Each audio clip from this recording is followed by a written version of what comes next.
Xadicha xonim Makka da vafot etganlar. Rasulullohni Madinaga ko'chib borishlari keyin bo'ldi. Makka keyinchalik ozod bo'ldi. Musulmonlar qo'liga o'tdi. Rasululloh katta sonli musulmonlar bilan Makkaga kirib bordilar. Makka fath bo'lgan kunida. Musulmonlarning Makkaga kirib borishining birinchi kuni kun kech bo'ldi. Endi payg'ambarni qayerga joylashtirish kerak? Eng yaxshi sharoitli joyga bir joylashtirish kerak. Maslahat boshlanib ketdi. Bundan xabar topgan Rasululloh sallallohu alayhi vasallam menga tegmanglar. Menga bu kecha Xadichaning qabrini yoniga chodir tikib beringlar. Men bu tunni Xadicha xonimning yonida o'tkazaman dedilar.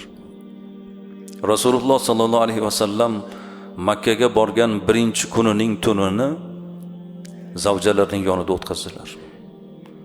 Sarvari koinot chodir tagida, Xadicha xonim tuproq ostida bir-biriga vafoli bo'lgan, muhabbatli bo'lgan ikki inson bir tunni shunday o'tkazishdi.